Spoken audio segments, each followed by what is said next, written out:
ஓம் நமோ நாராயணாய. லக்ஷ்மி கடாட்சம் நேயர்கள் அனைவருக்கும் வணக்கம். இந்த பதிவில் நடராஜ பெருமானுக்கு நடைபெறக்கூடிய அபிஷேகம் பற்றி பார்க்கலாம். இது பேர் அர்த்தஜாம அபிஷேகம். அதாவது வருஷத்தில் மொத்தம் 6 அபிஷேகம் நடராஜ பெருமானுக்கு நடைபெறும். 3 நட்சத்திரத்தில் வரும், 3 திதியில் வரும். அதில் இந்த புரட்டாசி மாதம் வருகிற இந்த அபிஷேகம் அர்த்தஜாம அபிஷேகம் என்று பெயர். அதாவது அர்த்தஜாம அபிஷேகம் என்பது நடு இரவில் அபிஷேகம் செய்வது அல்ல. நமக்கும் தேவர்களுக்கும் கால வித்தியாசம் உண்டு. எப்படி நமக்கு ஒரு வருடம் ஒரு நாள் தேவர்களுக்கு. எனவே தேவர்களுக்கு இது அர்த்தஜாம நேரம், நடு இரவு. எனவே அந்த நடு இரவில் நடைபெறக்கூடிய இந்த அபிஷேகம் தான் அர்த்தஜாம அபிஷேகம் என்று பெயர். தேவர்களுக்கு இது அர்த்தஜாம நேரம். எனவே தான் இந்த அபிஷேகத்துக்கு அந்த பெயர். மாலை வேளையில் நடைபெறும். உங்கள் பக்கத்து கோயில்களில் நீங்கள் கேட்டுக்கொள்ளும் எத்தனை மணிக்கு நடைபெறும் என்பதை கேட்டுக்கொள்ளுங்கள். அர்த்தஜாம அபிஷேகம் 6 அபிஷேகம், 3 நட்சத்திரங்கள். 3 நட்சத்திரம் என்னது? சித்திரை, திருவோணம், ஆனி, உத்திரம், மார்கழி, திருவாதிரை. மார்கழி திருவாதிரை மிக முக்கியமான நாள், எல்லோருக்கும் தெரியும். எனவே அது மிக சிறப்பான ஒரு அபிஷேகம். அதுபோல் 3 திதி, அதாவது ஆவணி, புரட்டாசி, மாசி மாதம்.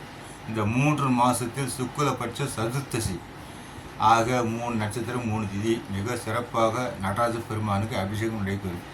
அதில் இந்த அபிஷேகம் என்பது மிக முக்கியமான ஒரு அபிஷேகம் தான்.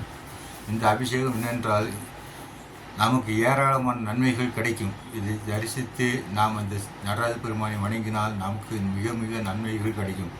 அது மட்டுமல்ல, ஒவ்வொரு அபிஷேகத்தின் போது அந்த நடராஜ பெருமானை 30 முக்கோடி தேவர்கள் தரிசிக்கிறார்கள். எனவே நமக்கு அவர்களோடு சேர்ந்து அந்த நடராஜ பெருமானை தரிசித்த பாக்கியம் நமக்கு கிடைக்கும். அது மிக முக்கியம். ஏன்னா அந்த அளவுக்கு சிறப்பான ஒரு நாள் இந்த நடராஜருக்கு பெருமானுக்கு நடைபெறக்கூடிய அபிஷேகம். என்னைக்கு என்றால் 5/10/2025 ஞாயிறு அன்று அநேக கோயிலில் மாலையில் நடைபெறும். 5ஆம் தேதி மாலையில் நடைபெறும். சில நேரங்கள் உங்கள் பக்கத்து கோயில் கேட்டுக்கிடுங்க. கண்டிப்பாக சிவபெருமான் கோயில் என்று, சிவன் கோயில் என்றாலே நடராஜமூர்த்தி கண்டிப்பாக இருக்கும். அங்கு அந்த நேரம் கேட்டு நீங்கள் தரிசித்து கொள்ளலாம். அதன் பிறகு இதில் என்ன விசேஷம் என்றால், புரட்டாசி மாதம் கன்னி ராசி. சூரிய பகவான் கன்னியில் இருப்பார். கன்னி என்பது காலப்புருஷனுக்கு 6வது இடம். 6வது இடம் என்பது ருணரோக சத்ருஸ்தானம் சொல்வார். ருணம் என்றால் கடன், ரோகம், நோய், சத்ரு எதிரி. ஆக இந்த 3க்கு உரிய ஒரு இடம் இந்த 6வது இடம். எனவே நாம் தரிசிக்கும் போது இந்த 3ம் நம்மை விட்டு விலகிவிடும்.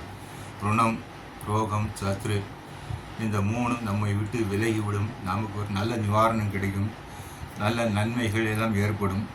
எனவே இந்த தரிசனத்தை நாம் கண்டு கழித்தோமால் நமக்கு நாம் நினைத்த காரியம் கைகூடும், வெகு விரைவில் கைகூடும். அந்த அளவுக்கு சிறப்பு இந்த புரட்டாசி மாதத்தில் நடைபெறக்கூடிய நடராஜன் பெருமானுக்கு நடைபெறக்கூடிய அபிஷேகம் 5/10/2025 ஞாயிறு.